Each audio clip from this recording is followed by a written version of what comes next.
Please subscribe and don't forget to press the bell icon to get notified whenever we upload a new video.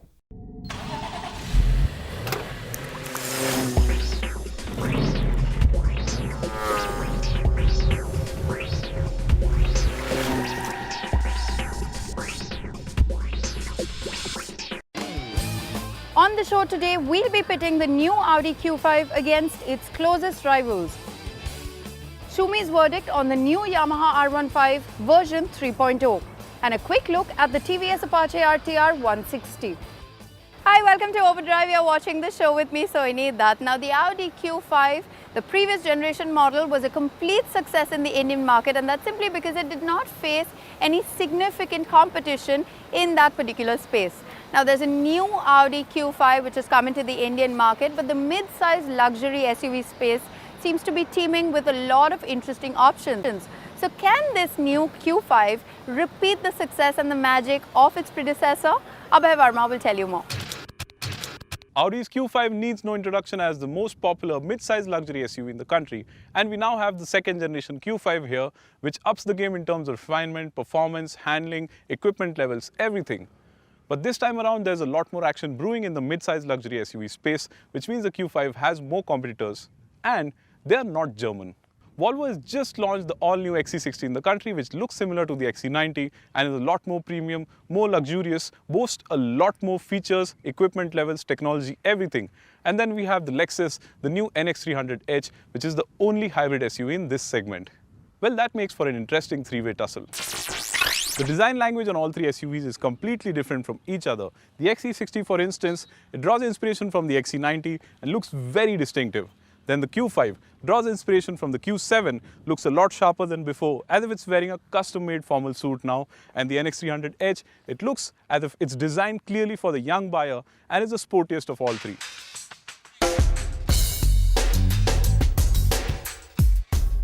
The new generation Q5 continues with the functional designs the German manufacturer is known for, while bearing a striking resemblance to its siblings, the Q3 and the Q7 both.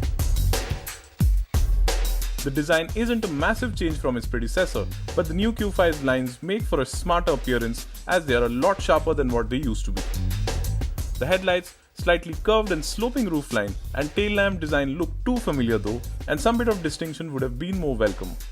So the new Q5 does look appealing, but I'm not sure how well the familiarity will be accepted by buyers given its resemblance to the older model. What is impressive here though is the fact that the new Q5 is bigger now, but its sharper design makes it look more compact, which adds to its visual appeal.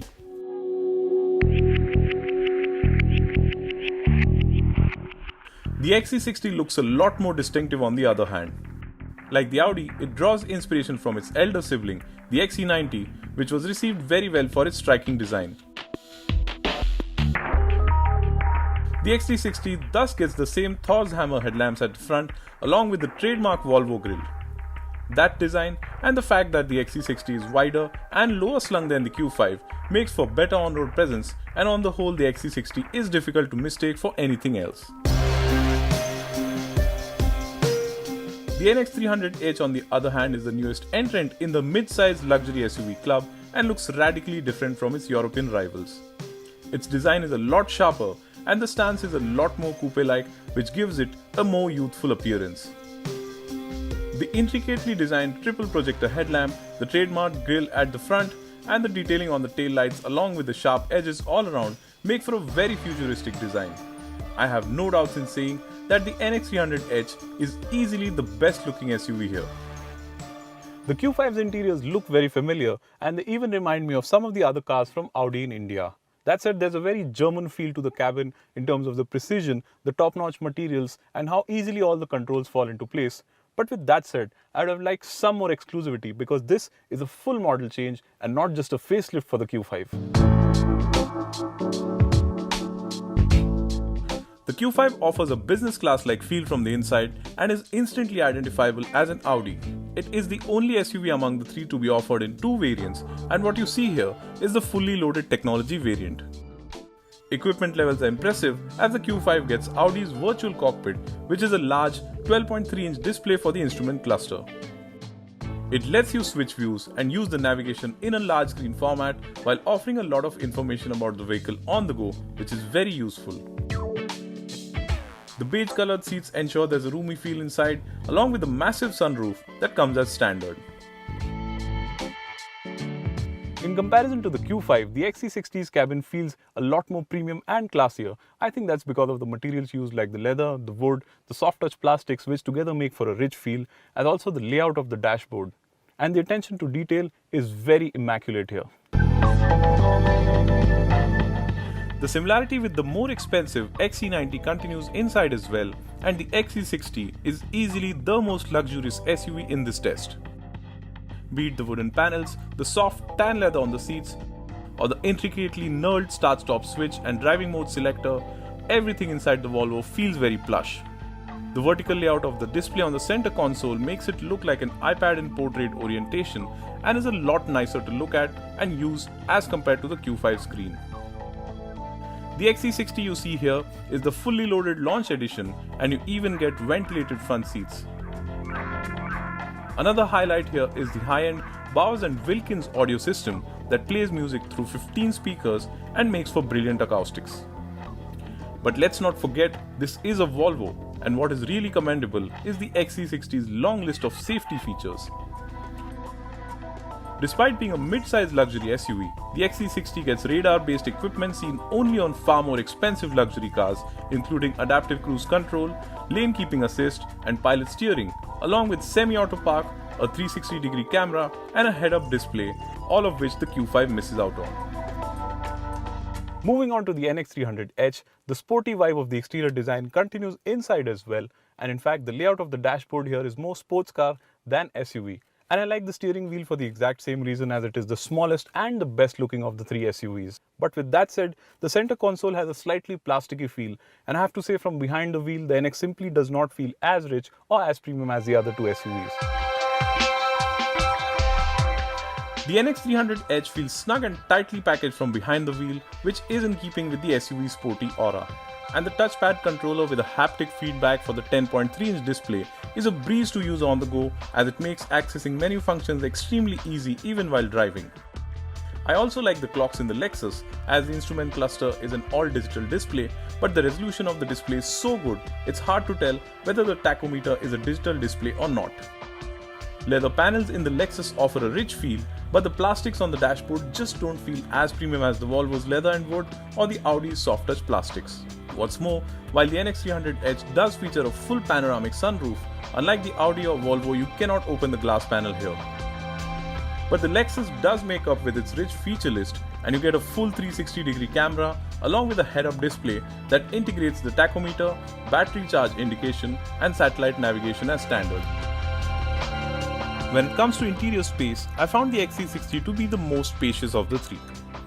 Be it in terms of legroom, kneeroom, or headroom for second row occupants, the Volvo is the most spacious, which should help it find favor with the chauffeur-driven lot of luxury SUV buyers as well. The Volvo is followed by the Audi closely, while the Lexus is the least spacious of the three SUVs in this test, particularly when it comes to rear headroom. I'm assuming that when you're in the market looking to buy an SUV, performance is one on the foremost criteria. So here's how much each of these SUVs pack in under their massive hood.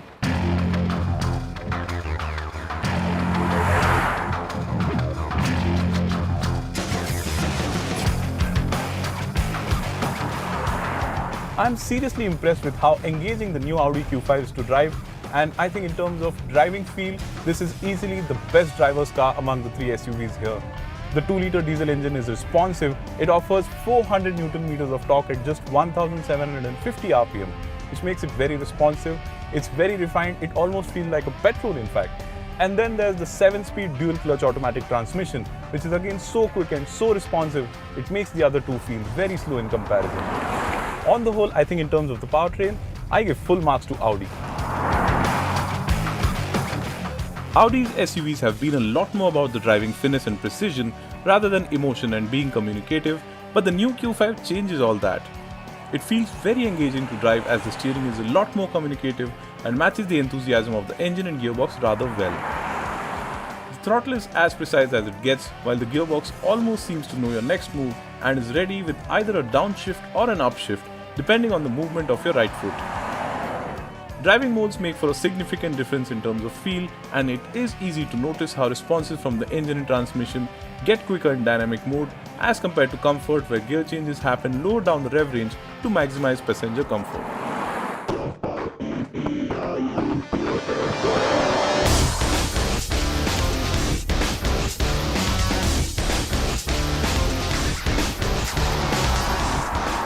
The XC60 is powered by a 2-litre diesel engine just like the Audi Q5, but with its outputs of 240 PS and 480 Nm of torque, this is the most powerful engine in this comparison test. It feels on par with the Audi engine in terms of refinement, but it isn't as quick to respond and is slightly noisier as well. And the XC60 uses an 8-speed automatic transmission, but even in dynamic mode, the transmission is not as quick or as intuitive as the Audi's gearbox.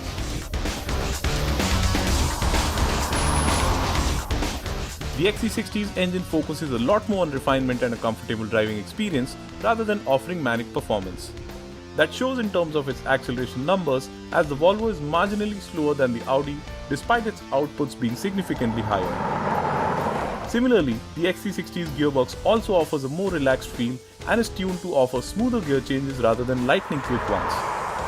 The Volvo then is clearly the most impressive of the three when it comes to long highway runs with its relaxed and easygoing behavior. In fact, the XC60 is pretty much up there with the Q5 when it comes to quietness inside the cabin, and sound insulation at high speeds is impressive.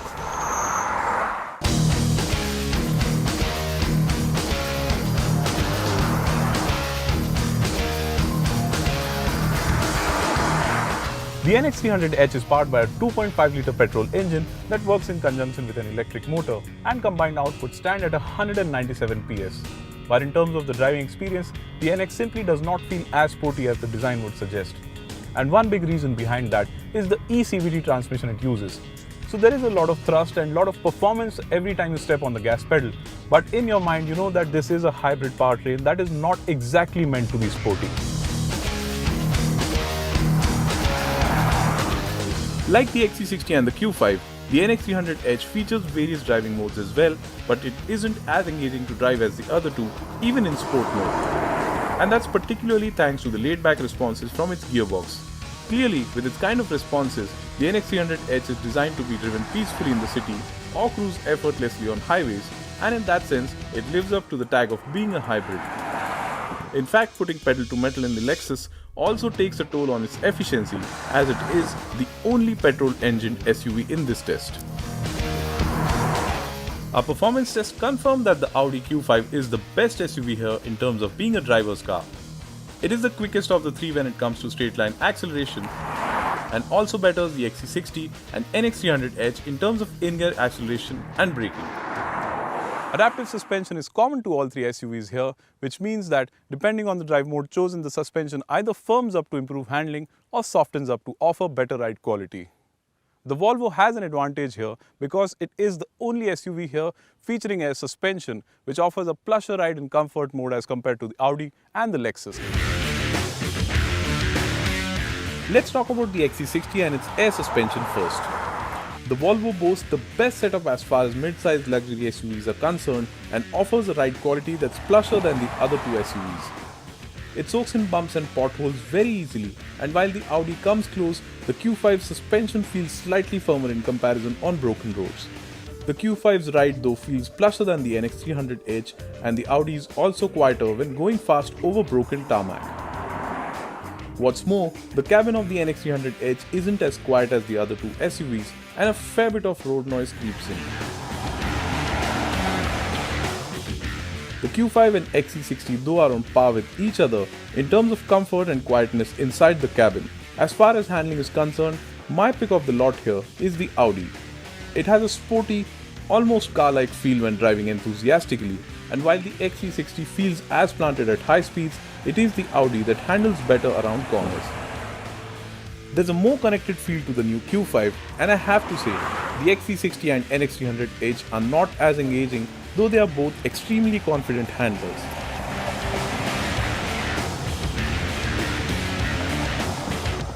So this comparison test has been really close. Apart from the fact that all three SUVs are priced very similarly, there's something very distinctive about each one of them. The Audi Q5, for instance, this is the best driver's car among the three here. I really like the engine and the gearbox, the handling, the steering feel, the suspension, and that's what makes it a lot more engaging to drive than what it used to be. Then we have the NX300H, which is the only hybrid SUV here, and that in itself is a huge statement, apart from the fact that it is really high on technology as well. And that finally brings me to the Volvo XC60. This isn't just the most distinctive looking SUV, it is also the most luxurious SUV in terms of feel, especially from inside. And that's besides the fact that it benefits from radar-based driver aids like adaptive cruise control, lane departure assist, pilot steering, and several other features. So on the whole, this is the most well-packaged SUV here, which is also what makes it the winner of this comparison test. Well, just in case you joined us a bit late and missed out the first half of the story, we've got the story up on YouTube as well. Time then for us to shift gears and check out the latest launch from this week.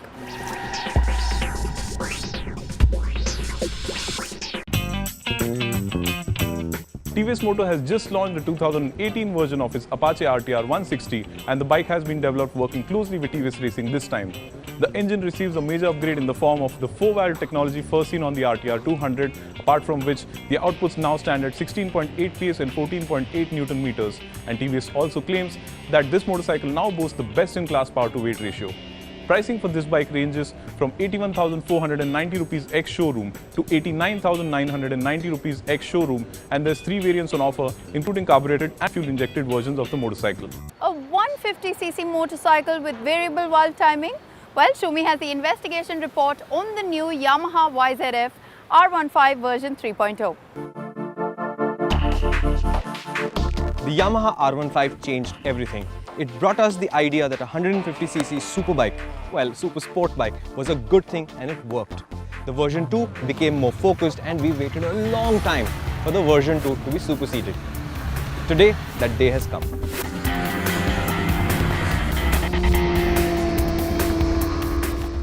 And now the brand new version of that game-changing motorcycle is here. That is the new R15 version 3. Technically, it's brand new, new engine, new frame, variable valve actuation. And we are here at the racetrack to find out what all of that adds up to. Technically, this is a brand new engine, and there is a lot of change inside, including the bore, which goes up and makes the engine 155cc now.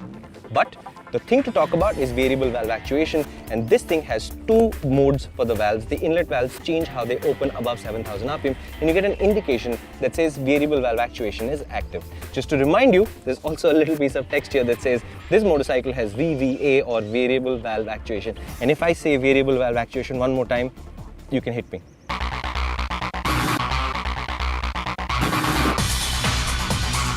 Yamaha says that it uses this system on their international NMAX scooter to ensure the flattest torque curve, important on a 125 and 150cc scooter platform. On the R15, the VVA brings more performance everywhere. The new R15 makes more torque and more power all the way from idle to redline. To go with the engine, there is a much bigger airbox, the same 6-speed gearbox, but the final drive is a bit lower, and a new slip and assist clutch that reduces clutch effort and adds a slipper clutch function to the new R15. And this isn't just an engine change either. The R15 also gets a brand new frame. That's new suspension. The rear suspension now has a linkage. The swing arm is wider. This frame is different. And as soon as you ride the motorcycle, you can tell 2 things. One is it is definitely an R15, and second, it's like no R15 you've ridden yet. The new frame also brings wider tires and a shorter swing arm. Yamaha says it was designed to respond to the rider even quicker than before, while keeping the stability that makes the R15 so friendly. Our test bikes were wearing the optional rear Metzler radial with the bias ply MRF front tire that's standard, and the combination of the two set all of my alarm bells ringing. But once we settled the tire pressures for track use, and that's usually slightly lower than the street recommended pressure, I found nothing to complain about. The R15 turns very fast now, feeling both weightless and ultra responsive.